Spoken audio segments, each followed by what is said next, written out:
Welcome, everyone, to episode number 4 of the Fake Racers podcast with your host, that's me, Joe Twansky, and your other host, that's him, Davey Hazard. That's me, Davey Hazard. Hey, he may be a hazard on the track, but in the booth, well, he's still kind of a hazard with the way he... All right. Hey, you know, I take those easy layups, Davey. I take those easy layups. I actually had someone on iRacing really go at me and made the hazard joke 4 or 5 times in a single race. Really? Yeah. Like someone was actually going after me oh, live it up to his last name. What was it? What series? What car? It was the ARCA car. It was at it was Street Stocks at USA. And, you were doing that this past weekend. Yeah, and it was funny because I went to the corner. He took a 3-car length dive, and I didn't see him obviously, and I saw him at the last second. I kind of moved up when I saw that he made the stupid dive. Still clear the whole time. Still clear the whole time, and he we come off of turn 2, and he starts whining about, Davey, why'd you block me? And so as soon as he says that, I turn hard left and I take a defensive line into 3, and I literally brake check him. You can't talk shit to me and still be behind me. It doesn't go well. Sorry, Joe. You have to censor that, but it's okay. We'll get there. I might get away. I might stop doing this.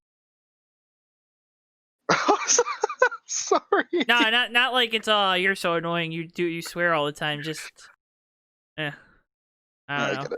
I don't think our viewers are young. Caring. Yeah, probably that too. What if we get a sponsor? I just put.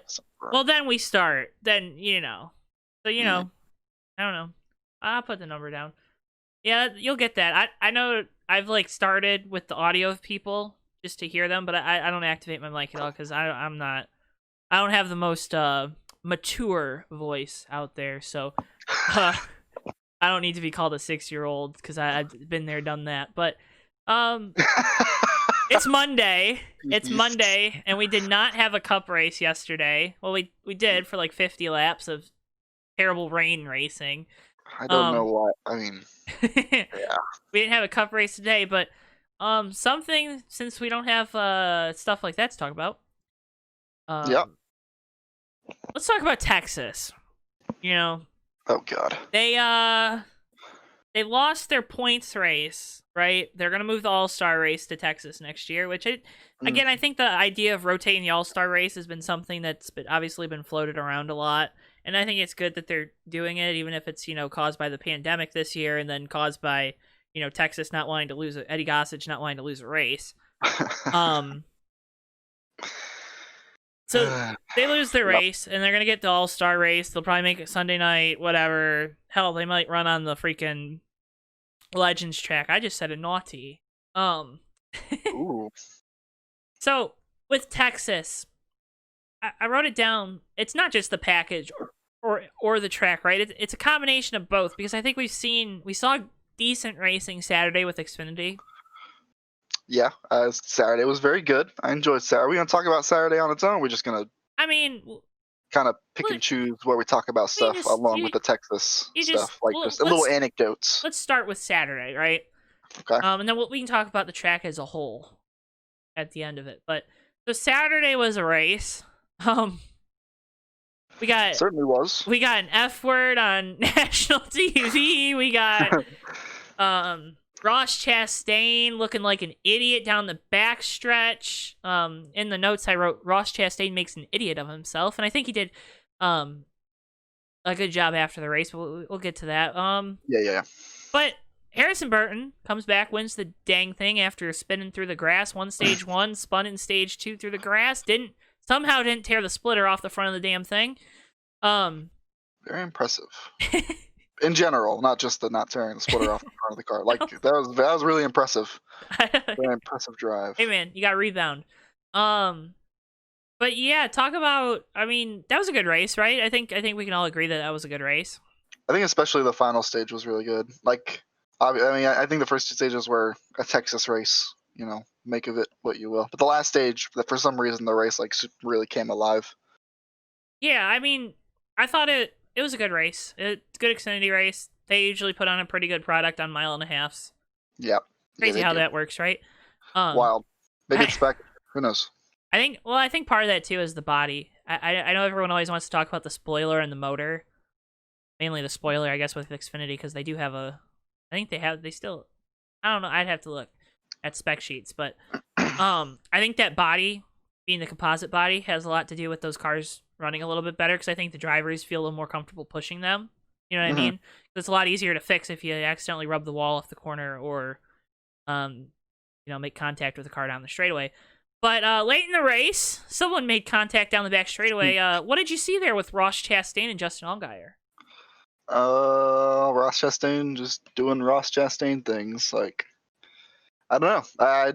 At this point, I kind of expect it from him. Apparently, some other people did not, and there's a big overflow of people having this sudden change in opinion on Ross. It's like he's been driving like this for a season and a half. I don't know what we expected. Truthfully. Yeah, I mean, we saw it, I think, just in talking with people that we both know and just with, those bar-type conversations. Bar-type conversations. Bar conversations, right, yeah. Man. Party conversations. The ones we have on TeamSpeak, understood. Yes. The bar conversations. Hey, man. Not everyone's going to be too tech-savvy. I think, we talk about Ross in the 500 this year, right? He made there's a lot of words you could call the move that he made to wreck the entire field. We'll call it a video game move. Video game move, going on the apron there at the end of the dang thing. Trying to get under, I think it was Ryan Preece, right? Yep, people still blame Ryan Preece for that.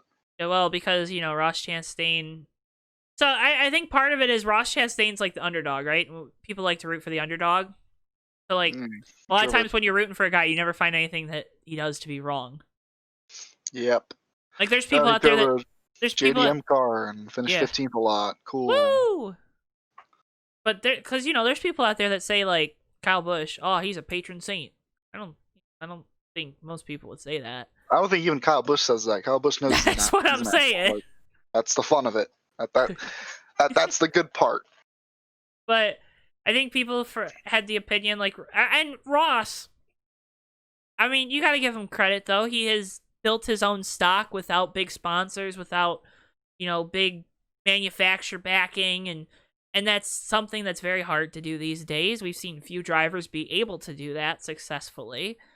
And he has done that. So I think that's something that I think people kind of latch onto with him. But yeah, I mean, he made an idiot of himself, I think. But after the race, they interviewed him, and I don't know. I feel like I saw you tweet something, which they can check out your Twitter. You did. You liked the tweet. I did, because you said something in regards to Ross. Do you want to expand upon that? Yeah, I thought it was a very impressive interview, an impressive outlook on the situation that he put himself in. Probably has a lot to do with the fact that he has a cup ride next season, and he knows he has to clean it up. His stats this season are really good. He's running very well. He's obviously quick. No one's disputing the fact that he's very quick. Hasn't won a race. Hasn't won a race, but he has been very quick. If you look at his stats, he has the best stats in college, easily. I don't know, Dinger didn't run the full season, but you know what I mean. No, I think Ross needs to calm down, and I think that interview was hopefully that interview was him realizing that he needs to calm down. That wreck was an eye opener, that he can't just drive like his like his career is going to end like he used to. He has to think about the future races and the ends of the races and the fact, I think this is the exact wording I put in the tweet, but he has to race like he has a career ahead of him. Yeah. And he hasn't been recently. Well, and I think, we've seen that with other drivers too, like Matt DiBenedetto the last couple of races. Dude has been driving that car, way over his head. Mm-hmm. And that's something he did last year in the 95, right? He really pushed that car. So I think there has to, a lot of guys need to find a level. I think DiBenedetto's a guy that has found that, right? Because you don't see him binning up a bunch of cars racing like that. Yeah, exactly. Yeah. So yeah, I think if anyone can adapt though, it's Ross. I mean, look at last year, he almost won the truck championship. So much talent. So much raw talent. He'll be able to adapt. I think it's just going to be about, just getting that mindset, right? I know me. right? I'm a very conservative person when it comes to racing and that type of stuff. Mm-hmm. And it's hard to like be aggressive at the end of a race. It's hard because you're just in that. So I'm assuming it's that opposite mindset, right? Oh, I need to be on it 100% of the time. These cup races are, sometimes double the length of an Xfinity and a truck race. So another thing to think about. Yeah, and to your point, real quick, like it is so much easier to reel a driver in than it is to make a driver push. It is really, really hard to make a driver push. Reeling a driver in, however, that's easy. You can coach that. You can't coach a driver to push past their comfort zone. They just have to do it eventually. Yeah, and I think Ross can do that. I wouldn't be surprised Ross wins a race next year. That would not shock me by any metric, but yeah, I think he gained a little bit of people that were saying he's an idiot. I think too often people don't acknowledge their own faults, right? They're too scared to say, "Oh, I suck at this," or "I'm not good at this," right? Is this leading directly into Ben Rhodes? Because that's where it sounds like it's leading, even if you didn't Davey. mean to. Let me get the segue going. Saturday or Sunday. It was Sunday morning. That was like, I couldn't believe what I was watching. The race we actually got to see on Sunday. Ben Rhodes making an idiot of himself. You see how I titled the Ross Chastain thing the same way. Rhodes was a little worse. Made an idiot of himself, man. So he hooks Christian Eckes in the right rear coming off of turn 4. Over the radio, I think he was trying to say like it got tight or it got loose. He was saying he got run into the wall. The best part about that radio transmission of saying he got run into the wall is they were showing the right side of the truck perfectly clean, not a scrape on it. Oh my god. Oh. Continue. We'll get to the interview in a second, but the interview is where I really lost my mind. I couldn't believe it. Yeah, so I guess he was angry at all the Kyle Busch trucks, so he just wrecked the one. And then the 51 ended up, I guess, taking him out at the end of the race anyways. So. Honestly, deserved. But yeah, he hooks Christian Eckes down the front straightaway. I kind of wanted to get into this too. Racing etiquette, right? You don't do stuff like that. Like you don't hook someone into the outside wall like that. No, you don't. And I have a very strict outlook on racing etiquette as far as when to use the bumper and when not to. Yeah, that was basically the point I'm getting at here is even people who have a very loose discretion on what you do with your front bumper, they were mad about that. Yeah. So if that tells you anything. Yeah. So this season, commentary has made a big point of it during broadcasts of the trucks and Xfinity, more so the Xfinity, but I think I think the trucks, they embrace it a little bit more just because they're, they're big tough trucks doing tough trucks doing tough stuff at tough tracks, Tommy will be happy. I hope so, man. Shout out Tommy Bordeaux, founder of TWB. Check out TommyBordeaux.com for more information. What does TWB even do? Well, they provide products and services to business and consumers alike. I cannot believe he has you conditioned to say that. I'm so mad. I cannot believe that. They're our first partner here. They're one of our founding partners here at JTN, man. I cannot believe. Every time I ask Tommy that, he says the exact same thing, the very vague answer, and I cannot believe you just said word for word the exact same thing. Hey man, I'm good at my job. I don't know what to tell you. Okay, Ben Rhodes. Well, and just racing etiquette in general. Before we get on to Ben Rhodes' terrible interview that I don't think the best PR person in the world could make up for. Do we still have racing etiquette? Have we kind of gotten to the point where I think these drivers, and this is, my thought, is these drivers just think, oh, the cars are so safe, we can just, be idiots out here and race each other super duper hard? I think, let me rephrase that, because I said hard racing, and I think people, I want to see hard racing. Not hard. Yeah. Maybe hard racing wasn't right, but just reckless racing, reckless driving. Yeah, it's very much akin to what we see at every super speedway race ever, where it's just well, I got to push this guy, and if I wreck him, oh well, that's what you have to do. Like that kind of outlook, or even the this this. I mean, I don't really want to use the Ben Rhodes thing as an example because it's kind of by itself as far as like how dumb it was and how like it wasn't even necessarily. I mean, obviously it was reckless, but it's not like he was just like driving carelessly. It's not like he just like he was he know what just like Greg's saying this year. very intentionally and stupidly wrecked someone on purpose for like almost no reason. But I know what you mean. I notice it very much at super speedways where it's just like everyone thinks they're Ayrton Senna and they're gonna stick their nose in. Either they're gonna wreck off me or we're both gonna wreck, and that's just how it is. Whereas you can lift. Just because these cars have fenders doesn't mean you should use them. Like there's a real lack of like looking at it as survival. Like at super speedways and stuff, a lot of times like at the end it's just like all gas, and if you're gonna wreck me, you're gonna wreck me. That's okay. That's fine. Like they accept that, and I feel like that's wrong. I feel like that's a really wrong way to look at it, and a wrong way to race, and it leads to a lot of like terrible super speedway races, like the last one at Dago we had, where it was just 2 cars left at the end. It's kind of not great. Come on, Davey, you don't like seeing crashes? I mean, even that's the thing though. Like, I like. I mean, everyone likes a good crash, but like, everyone likes a good crash, just not every 2 laps. you want it to be a crash that comes like naturally, or something that isn't the like driver 6 rows back pushing so they can try and get to the momentum line. Just stupid stuff. Yeah, we've all been in a bottom split race on iRacing. Yes. Nobody likes that. It's like at some point you have to like no one wants to take the L. No one wants to see the car coming, see that they're not clear, and give them the line because that's the right thing to do. Also, you'll wreck yourself and fly in the air.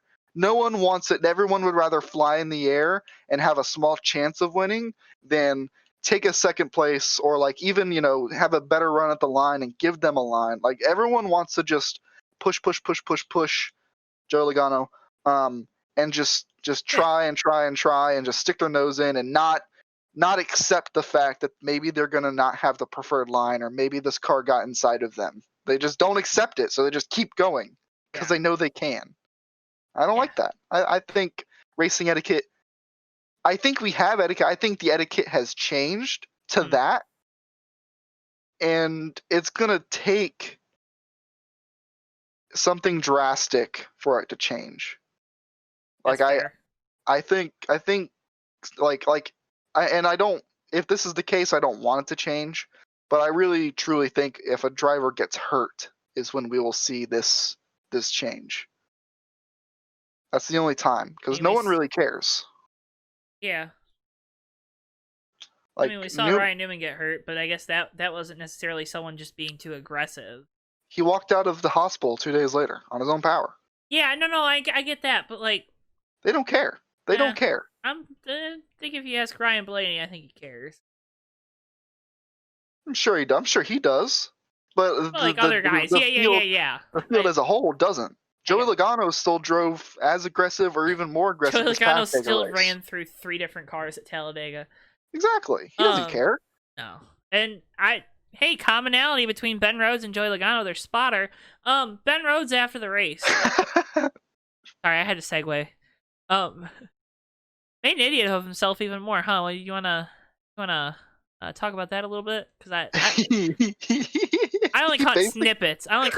I saw Eckes outside his hauler after the race, and then they got into little fisticuffs, and so I'm gonna give the Fox broadcast booth, the Trucks broadcast booth is normally not very good. I'm gonna give them credit.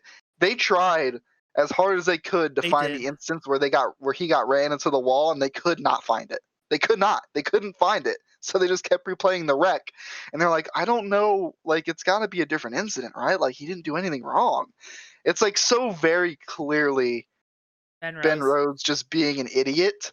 Oh. And then they go to the interview, and Ben Rhodes is like full conviction, totally like unaware of what he's like the level of just delusion that he's speaking in, blaming everyone else for everything that happened Well, as Davey, they show replays it's never my of fault. these things happening. He's like, "Oh, I had the wheel turned all the way to the left, and I got real tight." Well, Wait, you had the sometimes wheel... that happens in a race car. Yeah, Noah Gragson could tell you about that from the night before. Exactly. I mean, you're not wrong. Yeah. I just, Talk about doubling down. Like, I was turning the wheel all the way left, and I got into the wall. Like, what are you talking about, man? Yeah. I think that's Idiot of the Year award, right?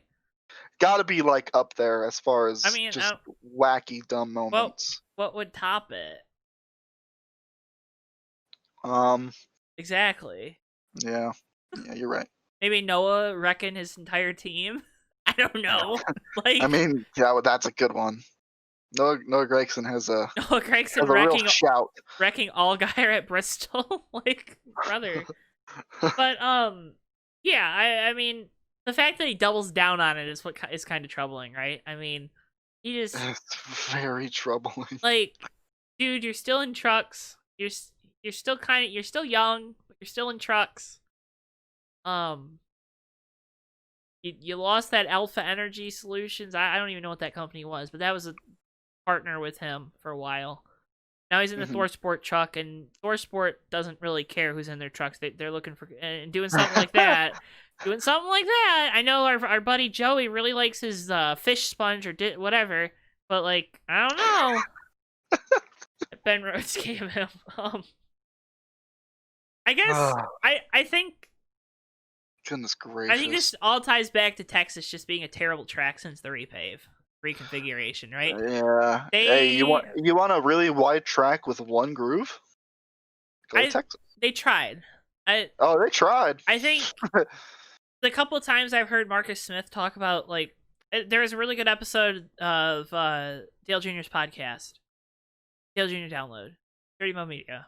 Hey. Sign us up. We have a podcast. Yeah, it's not good, but trying. It's good. It's good. It's getting there. It's funny because Davey will... I'll get out of a recording and I'll be like, that one was okay. Davey will be like, oh man, I love that one. And then like I'll get out of one and I'm like, oh Davey, we did so good. And he'll be like, yeah, it was indifferent. I don't know. Backstage news from JTN. Well, that's the great thing. I don't want to drag this out too long. That's a great thing about the Fake Racers podcast is that we're fake racers and we're acting like we're real racers, and that further pushes the fake racers aesthetic. Davey, it's not fake. Vibe or idea. It is my life, Davey. iRacing and NR 2003 are my life. Yes. I agree. But Texas, I think a lot of drivers talk about just it's one groove. It's fresh repave. It's gonna be one groove. It's not widening out. They try to use PJ1 sticky stuff to try to make it so it does wide. They try. They just moved the groove up. Like, that's all they did. They just moved the groove up.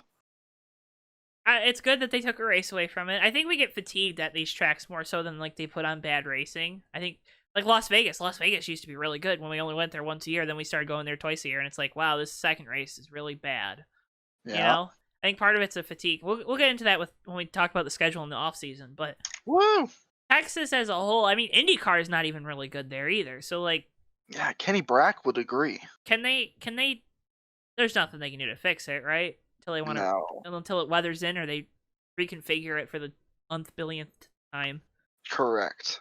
I'm honestly like the whole auto club going to a short track thing. Like that sounds like Eddie Gossage's wet dream to do that. I'm really surprised that didn't happen for him.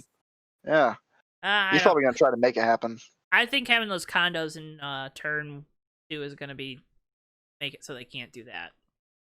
I mean, that would be my assumption, man. It's like the freaking casino at Kansas for the reason Kansas gets 2 races. Like, again, that's schedule stuff, but I mean, yeah. Now we're slowly turning these tracks. They can no longer be race tracks. They have to be entertainment facilities. You know what I mean? To be viable. So, I mean, like MIS, they do a big concert Faster Horses Festival, which is a country music concert festival Mhm. thingy. And they do all the United States Formula SAE stuff is at MIS. Like, they do a lot of stuff at the track, and they host events. They do a lot of stuff. Yeah. No longer can these tracks just be, okay, we're gonna have 2 NASCAR weekend dates a year. We'll maybe get an IndyCar date.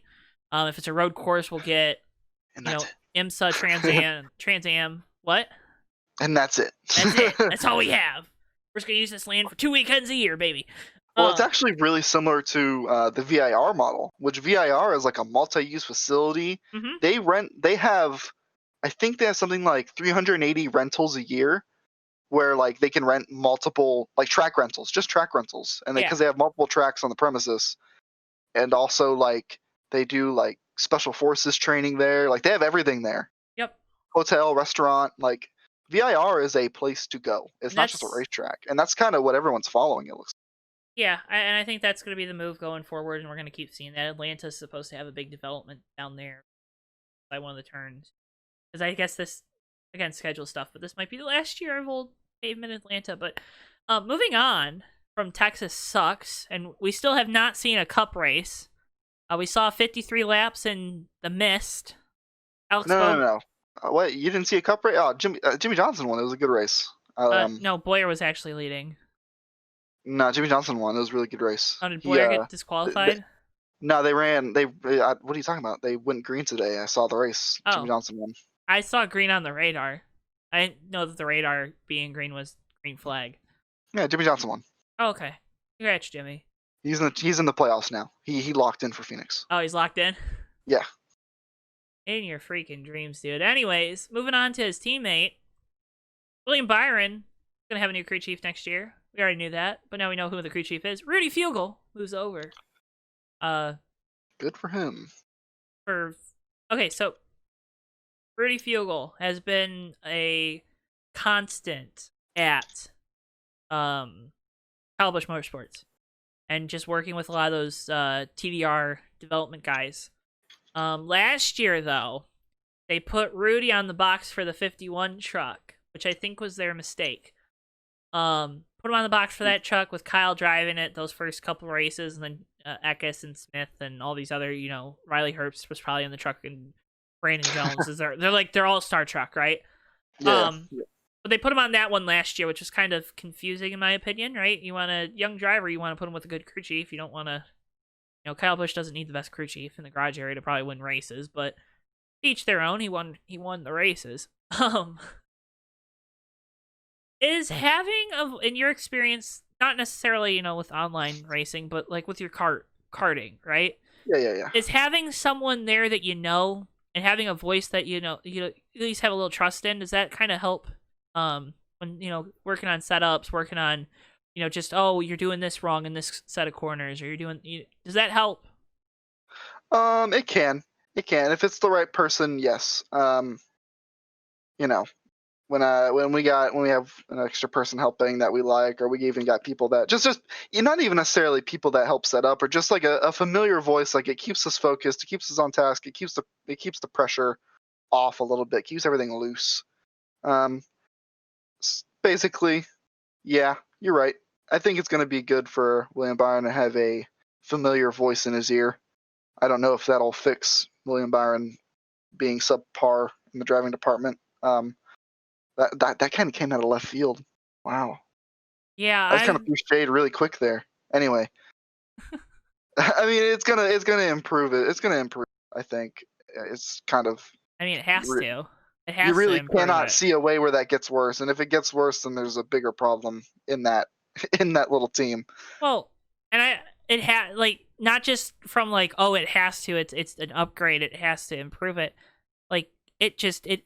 He has to improve next year, right? He can't first round elimination. He can't, win freaking Daytona. And Eric Jones got let go, and he won the Coke Zero 400 2 years ago, won the Southern 500 last year, and he got let go this year, in a pandemic. Yep. When a lot of guys aren't getting practice. So William Byron, brother, I think he's gonna have to definitely improve top 5s, top 10s. I think that's a better stat to look at as a for a driver. Probably those top 5s. I think more top 5s, because I think he has a lot more top, or was a little better in the top 10 department this year, but definitely needs more top 5s, and needs to actually be competing for wins. Like you don't see that 24 car like competing for wins in the sense like, oh, he's running top 5 throughout a race, you know? Yeah. Needs to win a race where he doesn't wreck the field at Daytona. Needs to, make the playoffs when he doesn't wreck the field at Daytona. Just little things like that. Little things like that. I was at that race and I was sad, and I'm still upset. Okay, I saw Eric Your show Jones. is biased. Hey man, I couldn't figure it out. I saw Eric Jones have like the fastest freaking car down there, and he got taken out by freaking Tyler Reddick. So I mean, hey, what are you gonna do? I saw Eric Jones win with no front end. He did do. I have that car sitting right here. That's awesome. It's badass. Dude, it was badass to watch. I gained so much respect for Denny Hamlin on that day. We were, me and my little group of people, we were all very excited. That was a good ass race, truthfully. Yeah, it was cool. It was good after like the first 40 laps. Yeah, Last 35 laps were good. Maybe it should only be 35 laps. Joseph Newgarden though. We'll move on to IndyCar. I'm trying to keep this episode a little bit short since we still got a race tomorrow, hopefully. Joseph Newgarden wins at St. Pete yesterday. However, we said it. I called it last week. I called it last week though. I said he was going to win the damn race, Davey, and he won the race. But it was not enough to overcome the deficit to Scott Dixon, as Dixon finishes third, win title number 6. Congrats to Scott Dixon, of course. Basically, nothing unexpected happened. No, but Newgarden ran very well, won the race, and Scott Dixon still won the championship because Scott Dixon is a machine. Yeah. As is kind of nature. Freaky. Kind of freaky that Ganassi lineup next year. It's gonna be kind of scary. Oh, I'm ready. I'm ready for it. I'm gonna ask you a silly question, just for the sake of asking a silly question, and for hit me with it. For time and topic's sake. Would you change the points format? No. Why not? Why? There you go. Yeah. I mean, people don't come here for the hard-hitting discussions. They come here for the yes or no questions. And the straight-up answers. No, don't change it. It's perfect. If you're going to do double points for anything, just do double points for the 500 and leave everything else alone. The IndyCar championship point system is perfect. The races come down, or the championship races come down to the last race. Like, what is it? Like 6 races or 6 seasons? I mean, now in a row. Yep. Don't change it. Don't touch it. It's fine. It's perfect. It's great. Although the last race has been double points. It's good. And wow, look at that. The championship race came down. The championship race came down to the last race every season, and guess what they don't have, Joe? Playoffs. A playoffs. They don't have a playoffs. They don't have a playoffs. I almost said the F word. I was so mad about it. You're doing good today. I'm really proud of you. Point system's perfect. It is.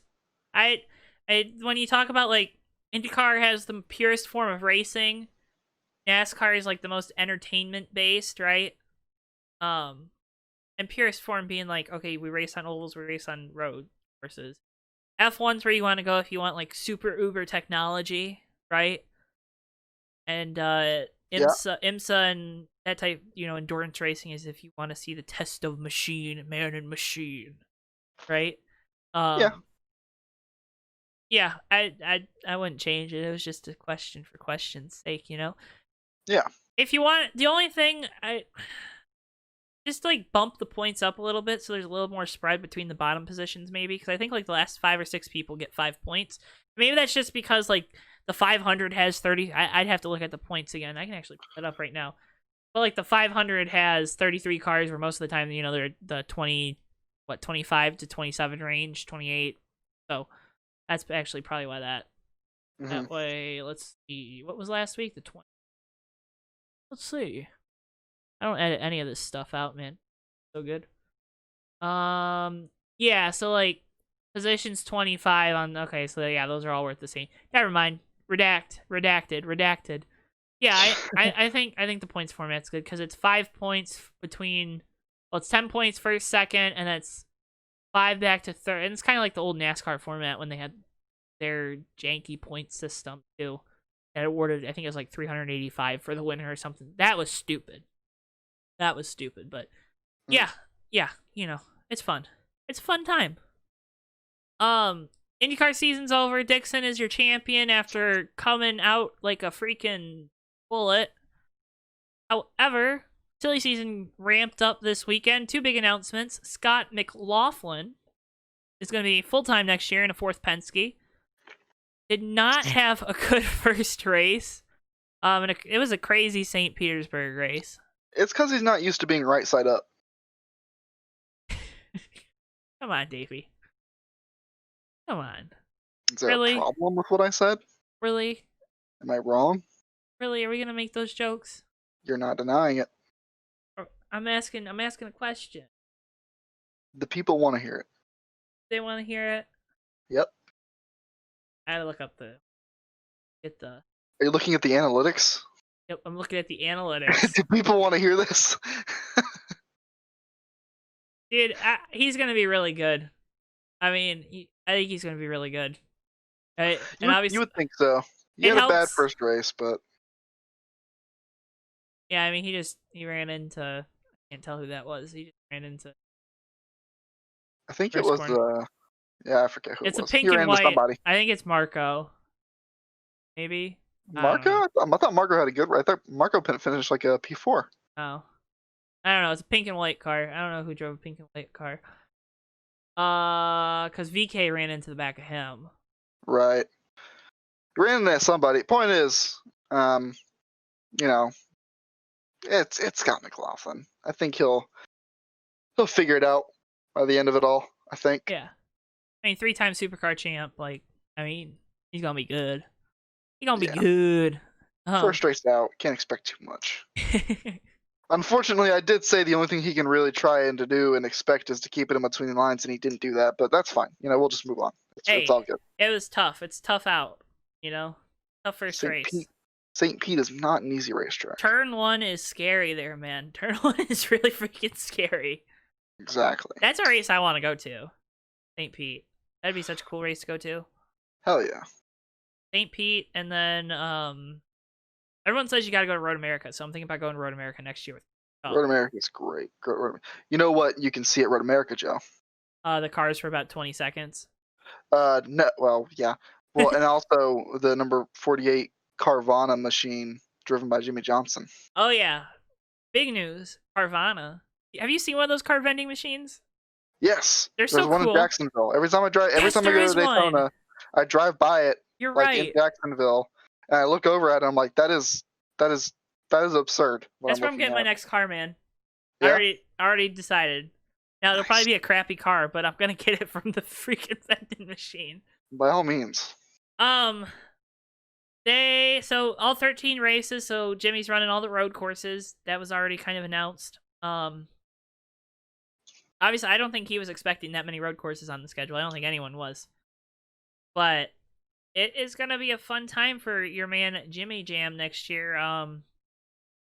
They didn't say if anyone else was going to be in the car for the ovals Jimmy wins one of those first 3 races. Is he going to think about maybe running the Texas Double, Indy, and then Worldwide Technology Raceway at Gateway? I mean, he has put it out there that he's open to changing his mind if the aero screen works out, which it has. So yes. He's definitely open to changing his mind. You never know. I've seen a lot of people, they have like TK tap to drive in the ovals if they have an oval driver in that car, which is possible. He may make it cheeky. I think he's probably more open to it in his second season, is what it sounded like from the Dale Jr. download. Like he's more open to a second season points run, if anything. Which I think that's actually super possible. I think it's kind of like a fever dream that he runs ovals in the full points this season or this next season, but 2022. Hey man, look out! Possible. I wouldn't be surprised though. He ends up changing his mind, runs the 500. Get some LI stickers on the car. I mean, hey. Yeah. He's gonna. If he doesn't run all the ovals and he doesn't run for points in 2022, he's gonna run the 500. There's no way you go and you drive an IndyCar and you don't run the Indy 500. I know it's the most dangerous race in the freaking world. I know that, but there's no way you don't go out and drive the Indy 500. For sure. But I agree. what are the challenges though for Jimmie stepping into a new car in series? Like, there's obviously the difference in the car, what the car can do. IndyCar is a little more, you don't have to wheel them like in the same way, right? You don't have to like kind of force them around as much. But you also got different drivers, right? I think you got a different crop of drivers, a crop of drivers that are a lot closer to being friends than I think what like Cup Series drivers are like. Yeah. What are those challenges going to be like? I think so. I'll run through basically everything that kind of it came out the top of my head. I think Jimmie Johnson's a pretty fit guy, but even the fit IndyCar drivers, they really get rung through it on like doubleheader weekends and stuff. Are there any doubleheader weekends next the year? only one he'd be doing is Belle Isle. Belle Isle, yeah. Belle Isle is a course. Yeah, that might beat him up a little bit because even the current IndyCar drivers, like, I mean, the part of their strategy on the doubleheader weekends is like, do they run hard the first day and then sacrifice the second day, or do they conserve and then go hard the second day? Like, just purely fitness, not even car or any, like purely fitness. Do they go hard on day one or day two, or try to do the same on both? Like, those doubleheaders are tough. Those cars, obviously, like, they don't have power steering. I know like no power steering with no power. Okay, I'm just kind of confusing myself. Anyone who knows about cars knows what I mean. A car that has power steering that's broken is harder to drive than a car that doesn't have power steering at all. But those cars are still stupid hard to drive. No power steering on a street course still sucks. Yeah. And but that'll be something that he'll have to keep probably like be prepared for. I don't think he'll have to keep an eye on it because, like I said, Jimmie Johnson's a fit guy. Obviously the car is going to be the biggest thing he looks at. He talks about all the time how the car actually fits his driving style a little bit, the power and all that stuff. Yeah. So, I mean, I think that's just something that'll come with time. And like you said, the drivers, it's a different group. On one hand, you do have a bunch of people who are like the more friendly, like there is a crop of the paddock in IndyCar that are all kind of friendly and friends and cool. There's also the European drivers that kind of have the total opposite viewpoint. Yeah, like a lot of European drivers kind of have the idea that you can't be friends with the people you compete with. Well, you can't. Correct. I hate you, Davey. A lot of European drivers. Shut up. A lot of European drivers, when they come here, get that kind of like beat out of them. Yeah. But some people still keep that mindset, and it actually like a lot of people didn't like Alexander Rossi for a while because he was kind of a dickhead, because he came from the European racing circles. I think he'll have to get used to a lot of things. I think all the things that he has to overcome and the challenges are very obvious. There's nothing that I said that really anyone didn't think of, but there's going to be a lot of nuances to the way he approaches them, and how he approaches them is going to really determine how his first season is. Yes, and just to clarify, when Davey said what he said about Rossi, he meant Richard Head.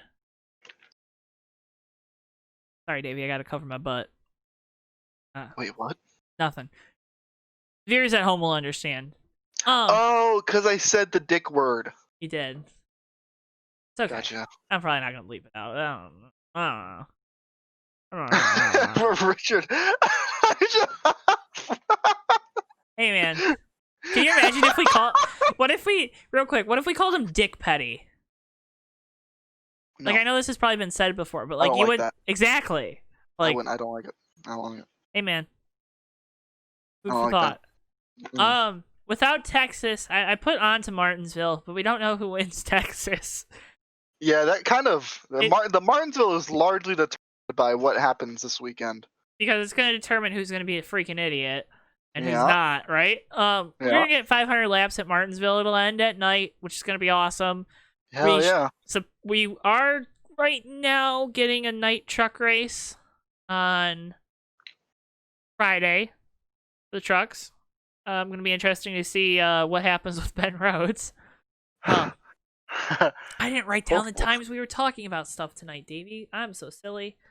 Anyways, Oh, you're right. It's You're okay. right. You know, it's fine. It's a It's fine. short one. It's a short one. Just It's skip fine. around. Martinsville is gonna be crazy. Texas today or tomorrow. Today, I think this will probably. Texas was great. Jimmie Johnson won. This is gonna release on Tuesday, if not Sunday night or Monday night, in like an hour or so. Because I'm just that good at editing. That's what I do. Totally. Because Jimmie Johnson won. Exactly. And he's in the Final Four. Martinsville, if you just had to pick somebody right now, who would you pick and why? For Cup? I'm gonna not be an a-hole. I'm not gonna say Jimmie Johnson just because I'm on that. Hey, that's mean. Well, no. I mean, like that's good. Don't pick your favorite driver for the sake of picking them. Yeah. But I mean, he is good at Martinsville. I mean, I'm gonna pick my favorite driver, but shut up. I don't want this to be true. I don't particularly like this driver. I have a feeling I won't either. I think Martin Truex Jr. is going to win at Martinsville. Yeah, I don't like that one. I was okay when he was driving the 78. Don't like him when he's driving the 19. Just didn't like him. Didn't like him in any capacity at any point. Well, you just don't like dry humor. I didn't like him in the 56. So. Oof. Bad. Bad, because you're sad. And then Joe picks Brad Keselowski because Brad Keselowski noises. I mean, Brad's pretty good at Martinsville, right? He is. Very good at Martinsville. I'm assuming he's probably going to go in there with because right now, I think Bowman looked like he was the strongest car Sunday. I'll just say Sunday. So I wouldn't be surprised if Bowman ends up somehow winning at Texas, and he's always good at mile and a half, so I think Brad will they will definitely bring their best stuff to try to win that race. And then if Bowman wins, that sets up a pretty interesting thing with the points, because right now, again, race is red flag, so this is why it's really hard to make predictions. But if we get a third different winner next week, that means if it's not Hamlin or Harvick, either Hamlin or Harvick's going to be out of it. So that will be that'd be crazy, right? Denny Hamlin is still going to win Texas. Alex Bowman's not going to. Besides the fact that Jimmie Johnson already won, right? Alex Bowman is not going to win Texas. But Alex Bowman's driving the 48 next year. Maybe he was just driving it this weekend. Get ready. No, don't like that. Oh. Podcast over. Well, again, thank you everyone for tuning in and listening. We appreciate you so freaking much. Davey, where can they help support you? Davey Hazard. Find me on Twitter at Davey Hazard for bad racing takes. I mean, just joking. They're all the best ones. Find me on Instagram to see my life, D7H5. Find me on Twitch to see me play video games badly, D7H5er. And that's basically it. Joe, what do you got going on? I'm sure everyone knows your socials, but let's hear them. I actually don't put my socials on here. Okay, well, never mind. Well, I'll just go. No, that's fine. It's fine. I all still right, have everybody, stuff thank to you plug. for joining us on the Fake Racers podcast. No, I have the end button, not you. I have the stop recording button, Davey. Don't say my name like that. See, you learn something new every day. You can check out the JTN merch store to support JTN. There's a new Bristol, the producer design. You can see it on your screen right now. Get that shirt. That shirt is pretty freaking sweet, man. It's yeah. Get it. But honestly, the best way to support JTN, as always, is to either, if you haven't already, click the subscribe button right here on YouTube, like the video, share it with your friends. That stuff means a lot more than going out and buying JTN merch, if I'm being totally honest, because that exposure means a heck of a lot to us here, and we appreciate all of the support that we've gotten in our less than 1 year of existence. Also check out the JTN Facebook page, give us a like over there, share over there, do your thing. JTN Twitter should be coming soon. I think it's going to come like the week of Thanksgiving, so it'll give you something to be thankful. It'll give you something to be thankful for, Yep. I know. I'm thankful for JTN. That's good. You got your JTN shirt and everything. I do have my I wore it this weekend. Hey. You know what? I gotta make a habit to. I gotta make it a man. habit to wear that shirt when I stream. Actually, it needs to be my streaming shirt. Genuinely, Let's that's not go. a joke. I actually have to make that my streaming shirt. Let's go. And we're gonna get some. We're gonna hook up our JTN broadcasters with some swag here, hopefully at Christmas. Oh my God, are you serious? Like, like actually? It's not gonna be anything substantial, but yeah, there'll be some stuff. We'll see. Yeah, I don't want to make a promise, I don't care what but it is. I'm just excited. it'll probably be cool. No. So we appreciate all the support, guys. Thank you so much for tuning in. We're closing out in 15 minutes. We made this one a short one because, again, no Texas. Again, appreciate you so much. We will see you next week. And actually, you'll hear from me before that. Tuesday night, October the 27th, we'll have the Hobo Racing Cup Series from Texas. So if you don't see a Texas race for the Cup Series, you'll see a Hobo Texas Cup race that night. And it's on Old Texas, so it won't suck. You can also check out Hobo Modifieds this week, Thursday the 29th, from, I believe it's White Mountain Raceway. That will be a fun one as well. And we're also, the USORL is coming back soon. Davey will talk about that more next week on the podcast. We will be racing for the start of the United States Online Racing League. Season 6 or Season 7? Season 7, right? I believe 7. Season 7 with 24 races live on JTN Saturday nights, 10:40 p.m. Eastern Time. Thank you again so much, everyone, for listening and watching. Thank you to all those that share it. I appreciate it so much. You know who you are. And we will see you guys next time. Anything else, Davey? Thank you so much. If you listen to even one of these, it's really great. I love making the content. If you have enjoyed it, that's amazing. If you haven't enjoyed it, tell us why so we can do better. I actually really enjoy doing this. So if anyone has taken the time to listen this far or listen to one, they skipped to this part somehow by some miracle, thank you very much. I very much enjoy that you've done that, and it makes me happy. Thank y'all. We'll see you next time. Bye now.